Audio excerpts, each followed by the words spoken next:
ওগো, ওই যে দেখো না, দূরে দেখা যাচ্ছে ওই হাড়িটার মধ্যে একটা বাচ্চা ভেসে আসছে। তুমি তাড়াতাড়ি যাও না, ওই বাচ্চাটাকে ধরে নিয়ে আসো, না হলে যে মরে যাবে। তাড়াতাড়ি যাও গো, বাচ্চাটাকে এনে আমার কাছে দাও। না জানি কার বুকের মানিকে এভাবে।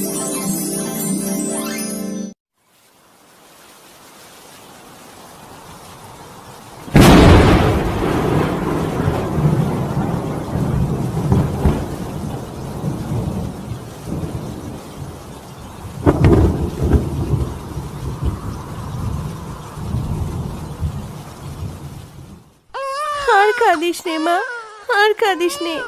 তোর বাবাকে যে পাঠালাম তোর জন্য খাবারের ব্যবস্থা করতে, না জানি তোর বাবা কোথায় গিয়েছে ঝড়ের মধ্যে, কি করছে। আমার যে খুব দুশ্চিন্তা হচ্ছে। আয় মা, আমার কোলে আয়। এখন আমি তোকে নিয়ে কোথায় যাব? বাইরে যে অনেক ঝড় বৃষ্টি, ঠিক মতো একটু খেতেও দিতে পারি না। আল্লাহ, তুমি কেন আমাদের এত গরিব বানিয়েছো? চল মা, বাইরে গিয়ে দেখি তোর বাবা আসছে কিনা। ওই তো দেখে আসছে, হাতে তো কিছুই নেই। তাহলে কি মেয়েটার জন্য একটু দুধের ব্যবস্থা করতে পারিনি? তুমি এত দেরি কেন করলে? এই ঝড় বৃষ্টির মধ্যে কোথায় ছিলে তুমি? শেফালি, আমি কি ইচ্ছে করে খালি হাতে এসেছি? আমিও তো বাবা, আমারও তো অনেক কষ্ট হয়। কতজনের দ্বারেই তো গেলাম একটা কাজের জন্য, কেউ আমাকে কোনো কাজ দিল না।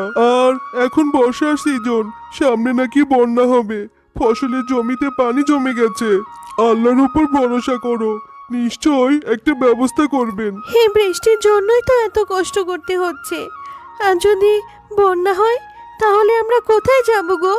আমাদের বাড়িটা যে নিচু, পানিতে তলিয়ে যাবে।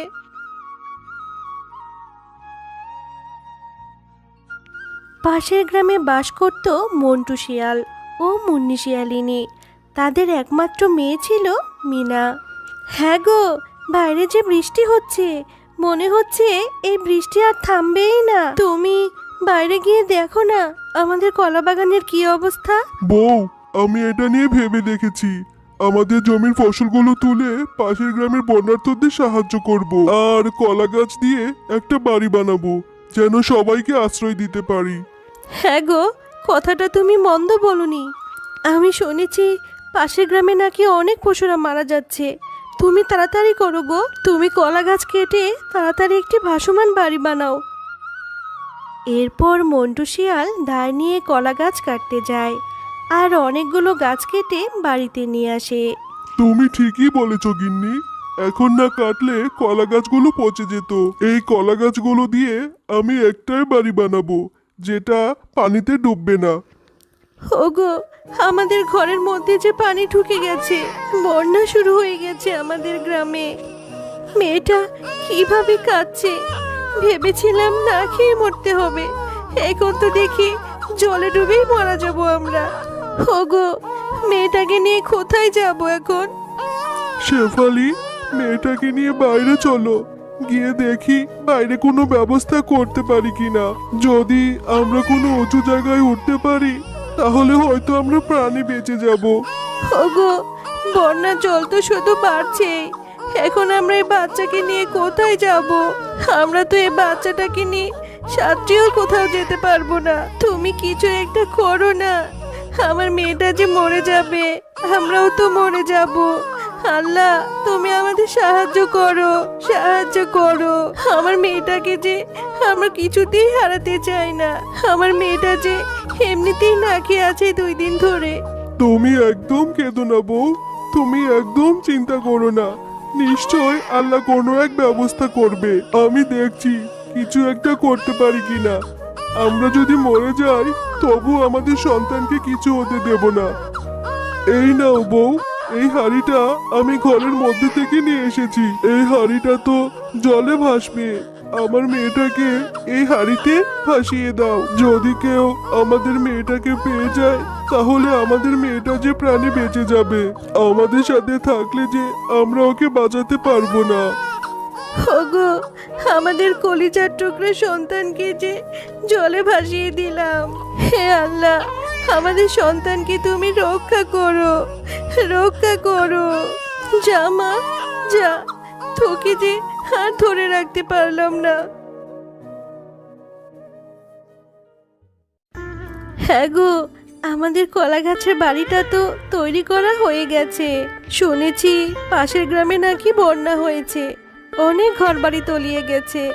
চলো না, আমাদের গ্রামের সমস্ত পশুদেরকে ডেকে আমাদের এই ভাসমান কলা গাছের বাড়ির ব্যাপারে বলি, যাতে সবার প্রাণ বেঁচে যায়।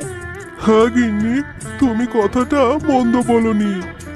আমাদের গ্রামেও তো পানি চলে এসেছে। আমাদের নদীটা টইটম্বুর হয়ে গেছে ভরে। হয়তোবা আজকের মধ্যে আমাদের গ্রামে বন্যা শুরু হয়ে যাবে। চলো সবাইকে সতর্ক করি। আমরা আপনাদের সবাইকে সাহায্য করতে এসেছি। আমরা আমাদের কলা বাগানের কলা গাছগুলো দিয়ে একটি ভাসমান বাড়ি বানিয়েছি। আপনারা আমাদের সাথে আমাদের কলা গাছের বাড়িতে চলুন, সে বাড়িতে থাকবেন, না হলে যে আমরা সবাই ডুবে মারা যাব। আরে মন্টু ভাই, মুন্নি ভাবি, তোমরা না হয় পাগল হয়েছো, আমরাও কি তোমাদের মতো পাগল হয়েছি নাকি? কে বলেছে তোমাদের বন্যা হবে? বন্যা হলে ডুবে মরবো, তবুও তোমাদের ওই কলা গাছের বাড়িতে গিয়ে মরতে চাই না। এ কথা বলে গ্রামের সকল পশুরা সেখান থেকে চলে যেতে থাকে। আর হঠাৎই তখন অঝোরে বৃষ্টি হতে থাকে। আর অনেক বৃষ্টি হওয়াতে তাদের গ্রামেও পানি উঠে যায় আর বন্যা শুরু হয়ে যায়। গ্রামের কেউ আমাদের কোনো কথা বিশ্বাস করলো না। ঠিকই তো গ্রামে বন্যা হয়ে গেল। না করো, চলো না আমরা গ্রামের অন্য পশুদেরকে সাহায্য করি। ওগো, ওই যে দেখো না, দূরে দেখা যাচ্ছে ওই হাড়িটার মধ্যে একটা বাচ্চা ভেসে আসছে। তুমি তাড়াতাড়ি যাও না, ওই বাচ্চাটাকে ধরে নিয়ে আসো, না হলে যে মরে যাবে। তাড়াতাড়ি যাও গো, বাচ্চাটাকে এনে আমার কাছে দাও। না জানি কার বুকের মানিকে এভাবে ভাসিয়ে দিয়েছে। এরপর তারা বাচ্চাটিকে নিয়ে তাদের সেই কলা গাছের বাড়ির ভেতরে চলে যায়। আর তারা সেই বাচ্চাটিকে অনেক আদর করতে থাকে। কত ফুটফুটে মিষ্টি একটা বাচ্চা, ঠিক আমার মিনার মতো দেখতে। না জানি কোন বাবা মায়ের কষ্টের ধন এভাবে হাড়ির মধ্যে রেখে দিয়েছে। এই বাচ্চাটিকে আল্লাহ অশেষ রহমত করেছে, না হলে কি এভাবে বেঁচে থাকতো? মা, তাহলে তো ভালোই হলো। আল্লাহ আমাকে একটা বোন দিয়েছে। আমি এখন থেকে ওর সাথে খেলা করব। আমার একটা বোন হয়েছে, আমি অনেক খুশি হয়েছি মা। ভাই মুন্নি, মন্টু, তোদের এই কলা গাছের বাড়িতে আমাদের একটু আশ্রয় দে না রে। আমরা তোদেরকে কত অবহেলা করেছি। আমরা যে ডুবে মারা যাব, আমাদের ঘরবাড়ি যে সব তলিয়ে গেছে। কেন বাঘিনী দিদি, তোমরা না আমাদের কত কিছু বললে? আমরা কলা গাছের বাড়ি বানিয়েছি, পাগল হয়ে গেছি আমরা। এখন তো দেখছি ঠিক আমাদের এই কলা গাছের বাড়িতেই তোমাদের আশ্রয় নিতে হচ্ছে। মুন্নি বোন, আমাদের ভুল হয়ে গেছে রে, আমাদের ক্ষমা করে দে। আমাদের আসলে এমনটা করা ঠিক হয়নি। আমরা আমাদের ভুল বুঝতে পেরেছি। আমাদের বাঁচা বোন, আমাদের বাঁচা। তো বন্ধুরা, আজকের গল্পটি তোমাদের কাছে কেমন লেগেছে? যদি গল্পটি ভালো লেগে থাকে তাহলে লাইক, কমেন্ট আর সাবস্ক্রাইব করে আমাদের সাথেই থেকো। আর হ্যাঁ, এমন সুন্দর সুন্দর গল্প দেখতে চাইলে পাশে থাকা বেল আইকন বেলটি অন করতে ভুলো না কিন্তু।